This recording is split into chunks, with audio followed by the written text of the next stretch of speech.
Meron sa Quezon City, meron sa Pampanga, at gusto ko sabihin sa inyo, noong November 12 at 6:30, meron din sa Cotabato worth 1 million, at merong malaki-laki sa Imus, Cavite noong November 12 dito sa Cotabato City, sa Dato Ali, sa Barangay Tudi, Imus, Cavite.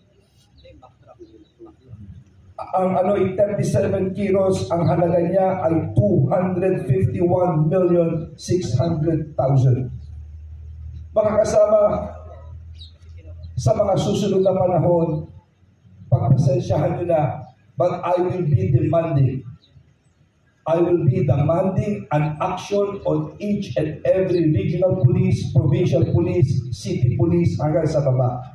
Anong ginagawa natin sa droga? Kinausap ko na ang League of Cities, mga barangay, lahat.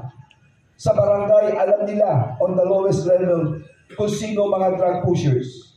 Alam nila kung sino mga gumagamit. Ito pa lang ay tip na para sa atin, para gumalaw tayo. Para gawin ang dapat gawin, kung kinakailangan iparehabilitate, kung kasuhan natin, banmanan natin. Importante ang war against drugs. Hanggang sa ibaba ay talagang mag-concentrate tayo. Pero huwag kayong mag-alala.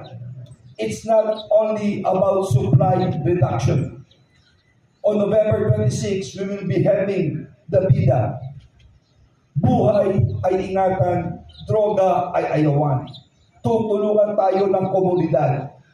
Kasama rito ang mga simbahan, eskwelahan, kasama mga barangay, lahat ng barangay report nila. Sinasabi ko, sabihin nyo sa inyong barangay council, anti-drug council, i-report ito. Para na sa ganoon ay kasama natin sila. Importante ang supply reduction.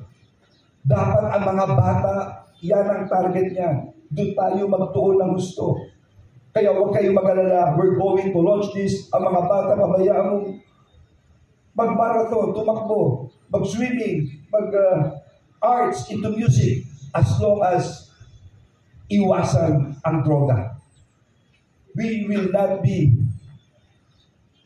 like other countries na sobra-sobra ang droga. Hanggang narito ko as SING at narito kayong lahat, sisiguraduhin natin na ang ating mga anak at ang mga anak ng ating magiging anak in the future ay talaga mawawala itong droga na ito. Makakaasa ba ako sa inyo, mga kapulisyahan? Yes, sir! Makakaasa ba ako sa inyo? Yes, sir! Maraming salamat at talagang itong mga susunod na araw, I will be demanding performance from each of you. Lahat ito. And we want big fishes. Malalaking isda. My dear friends, malapit na magpasko.